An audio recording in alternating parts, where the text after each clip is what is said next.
आज मैं तुम्हें एक ऐसी मूवी की कहानी सुनाने वाला हूं जिसमें एक साइंटिस्ट वक्त के साथ एक्सपेरिमेंट करता है, सिर्फ इसलिए ताकि वो अपनी जिंदगी का सबसे इंपॉर्टेंट इंसान वापस ला सके।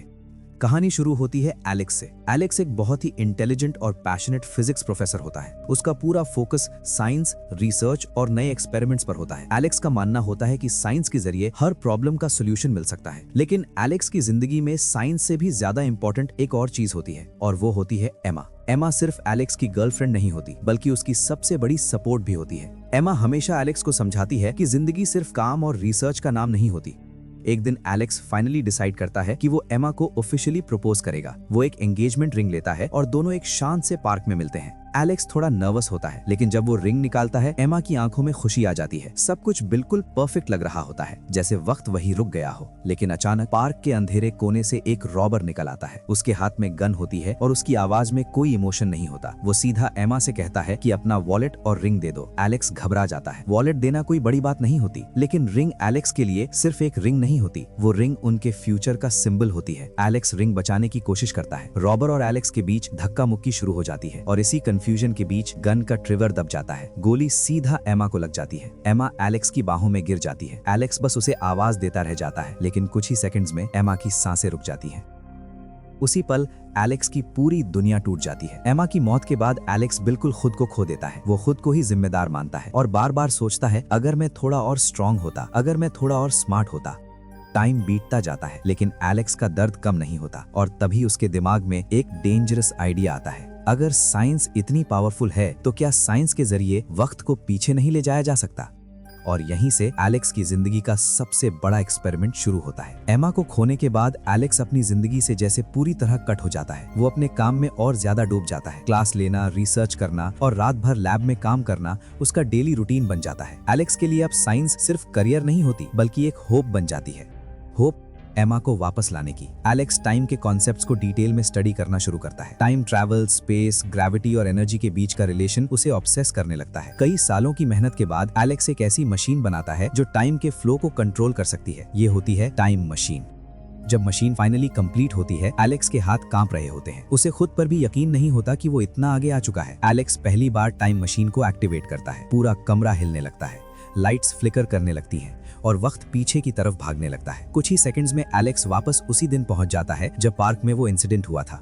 इस बार एलेक्स ज्यादा अलर्ट होता है। वो एमा को पार्क से दूर ले जाने की कोशिश करता है, रॉबर को अवॉइड करता है, हर चीज कंट्रोल में रखने की कोशिश करता है, लेकिन फिर भी किस्मत उसके खिलाफ होती है। इस बार रॉबर गोली नहीं चलाता, लेकिन जब एलेक्स और एमा भागते हैं, एमा फिसल जाती है और उसका सिर जमीन पर जोर से लगता है। एमा वहीं मर जाती है।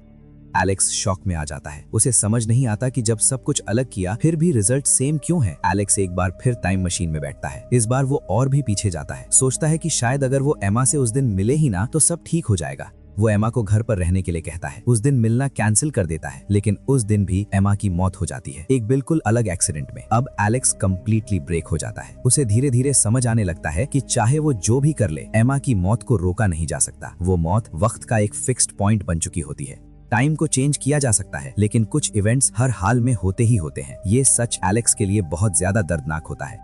टूटा हुआ एलेक्स अब एक नया डिसीजन लेता है। अगर पास्ट को बदलना पॉसिबल नहीं, तो शायद फ्यूचर में इसका जवाब मिल सकता है। एलेक्स टाइम मशीन का लेवर आगे की तरफ खींचता है और वक्त बहुत तेज गति से आगे बढ़ने लगता है। एलेक्स जब टाइम मशीन से बाहर निकलता है, तो उसके सामने जो दुनिया होती है, वो बिल्कुल पहचान में नहीं आती। शहर जो कभी मॉडर्न और अलाइव था, अब सिर्फ खामोश खंडहर बन चुका होता है। बिल्डिंग्स टूटी हुई होती हैं, रोड्स पर घास उग चुकी होती है और आसपास सिर्फ सन्नाटा होता है। एलेक्स ऊपर आसमान की तरफ देखता है और नोटिस करता है कि चांद पहले से काफी अलग दिख रहा होता है। ये साफ होता है कि एलेक्स बहुत दूर के फ्यूचर में आ चुका है। धीरे धीरे एलेक्स को समझ आता है कि इंसान अब एक जैसे नहीं रहे।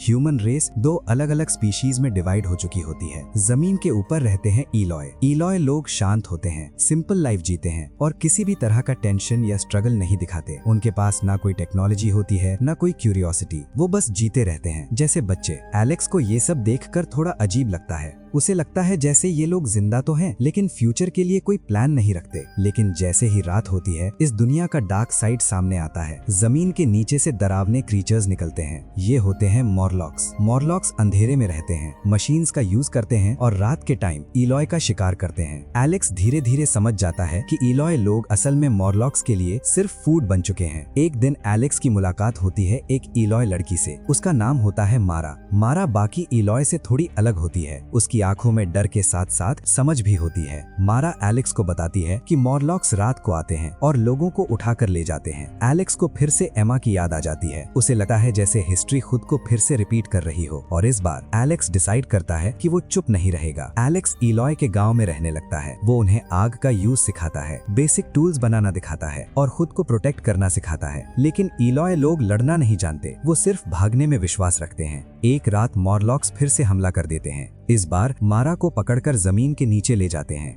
एलेक्स ये सब देखकर गुस्से और गिल्ट से भर जाता है। उसे लगता है जैसे वो एक बार फिर किसी अपने को खो रहा हो, और तब एलेक्स एक फाइनल डिसीजन लेता है। इस बार वो सिर्फ भागने वाला नहीं, लड़ने वाला बनेगा। मारा को मॉरलॉक्स के साथ जाते देखकर एलेक्स बिल्कुल शांत नहीं रह पाता। वो बिना ज्यादा सोचे मॉरलॉक्स के अंडरग्राउंड वर्ल्ड में घुसने का फैसला करता है। जमीन के नीचे जाते ही हर तरफ अंधेरा होता है। मशीन्स की आवाज और अजीब सी मूवमेंट हर जगह महसूस होती है। यहाँ मॉरलॉक्स सिर्फ मॉन्स्टर्स नहीं होते, बल्कि काफी इंटेलिजेंट भी होते हैं। एलेक्स धीरे धीरे उनके शहर के अंदर पहुंचता है और वहीं उसकी मुलाकात होती है मॉरलॉक्स के लीडर से। ये मॉरलॉक बाकी सबसे ज्यादा स्मार्ट होता है। वो एलेक्स की बात समझ सकता है और उससे बात भी करता है। मॉरलॉक लीडर एलेक्स को एक शॉकिंग सच बताता है। वो कहता है ये फ्यूचर कोई एक्सीडेंट नहीं है। हजारों साल पहले इंसानों ने जमीन के ऊपर सिर्फ ऐश और कंफर्ट चूज की, और जो लोग काम करते थे, मशीन्स चलाते थे, उन्हें जमीन के नीचे भेज दिया गया। टाइम के साथ ऊपर रहने वाले इलॉय बन गए, कमजोर, डिपेंडेंट और केयरलेस, और नीचे रहने वाले मॉरलॉक्स बन गए, स्ट्रॉन्ग, स्मार्ट और क्रूएल। एलेक्स ये सब सुनकर समझ जाता है कि ये फ्यूचर इंसानी गलतियों का रिजल्ट है। तब मॉरलॉक लीडर एलेक्स को सबसे बड़ी बात बताता है। वो कहता है एमा की मौत ही वजह थी जिसने एलेक्स को टाइम ट्रैवल इन्वेंट करने पर मजबूर किया। अगर एमा जिंदा होती तो एलेक्स कभी टाइम मशीन ही नहीं बनाता। इसलिए एमा का बचना टाइम के रूल्स के खिलाफ है। ये सुनकर एलेक्स को समझ आ जाता है कि एमा की मौत एक फिक्स्ड पॉइंट थी, वक्त का एक ऐसा मोमेंट जो बदला नहीं जा सकता। एलेक्स गुस्से में आ जाता है। वो मॉरलॉक लीडर पर अटैक करता है। इसी बीच एलेक्स अपनी टाइम मशीन को एक्टिवेट कर देता है। मशीन की एनर्जी वेव्स अंडरग्राउंड शहर को हिला देती हैं, वॉल्स गिरने लगती हैं, मशीन्स टूटने लगती हैं और मॉरलॉक्स में पैनिक फैल जाता है। इस कंफ्यूजन का फायदा उठाकर एलेक्स मारा को रेस्क्यू कर लेता है। दोनों जैसे तैसे सरफेस पर वापस आ जाते हैं।